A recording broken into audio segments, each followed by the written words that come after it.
Hey y'all, happy Sunday. Headed to the garden for my part-time job. So I'm gonna take y'all with me as I ride. I am gonna stop at Starbucks and get something on the way. But yeah, this is gonna be my ride into my part-time job this morning. Yesterday was DSU football. Shout out to Delaware State Hornets. Won our first home game of the season. Underneath the new regime of Coach Deshaun Jackson.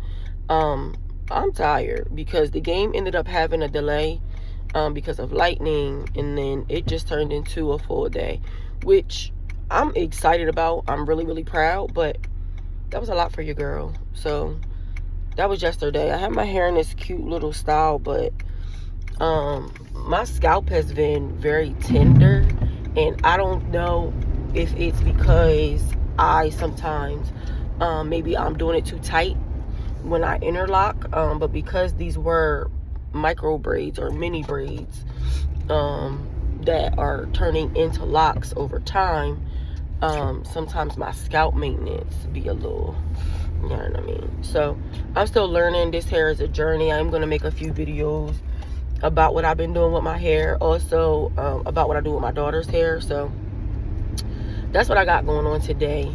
Pulling into Starbucks. Usually I just go straight to work because we do have like free coffee and free water, but they don't have chai latte. So we're gonna get some chai latte today.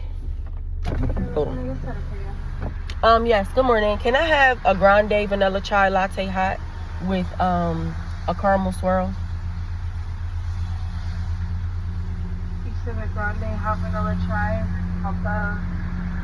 with a caramel drizzle, I guess it's called, or a caramel swirl. I'm sorry, I can't hear you. Maybe it's from the road that's next to us. So a grande vanilla chai hot. You got that part? Okay. And can you add a caramel drizzle? Okay. That's it. Nope. Please go forward. Thank you. You can't hear me because it's next to the interstate highway. Like, I don't know.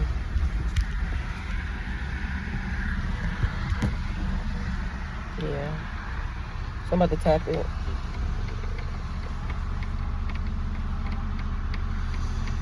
She was saying she can't hear me, like she ain't next to the interstate highway. And maybe I do talk a little sometimes. Maybe I be mumbling. I don't know.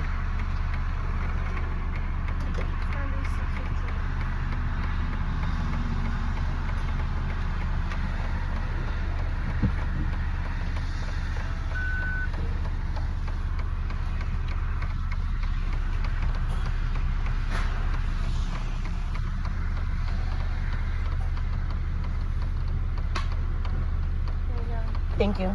You too. Am I the only one that thinks it's weird that when you go to places they ask you if you want to tip before you pay? Almost like if I say yeah I'm a tip and then you take my payment via tap from my card, almost like y'all not gonna be nice no more. Like what? I don't know. I come from the service industry. Like my actual bachelor's degree is in hospitality and tourism management, and for me, I can tell you for a fact that these people are not trained in customer service. They are not trained in how to be hospitable, and it shows. I'm somebody that I used to tip regardless, and like obviously if we're in a setting like in a restaurant or something like that, but I had that happen to me also at like the smoothie spot. They asked that they want to tip before I even paid. And I know it's all their software, but it's still just like, all right, listen. If they do a great job and I like what I'm seeing, I'm going to tip you. But I'm not going to tip you the same just to make a smoothie when I know your hourly rate is probably low already. But if you nasty, why would I tip you extra to make my smoothie? I just don't get it. I'm like trying to not eat out at all. Not just because the food has been trash everywhere I've been. Also, the people's attitudes is trash. Like, what are we doing? What are we doing? I came here because I didn't feel like cooking at home, but I didn't come here for the negative attitudes and stuff like that. So, I don't know. It's raining here. Well, this is what I call stupid rain, right? Because it's just enough rain to piss me off, but not enough to make it like undrivable. I know, crazy. But yeah, this rain, it makes people like slow down, right? But it's like, girl, put your windshield wipers on and let's go. For real.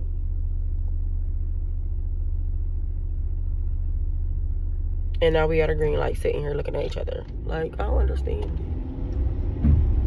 I did wake up feeling really grateful this morning though. Like really, really grateful. I'm in a transition in regards to my business.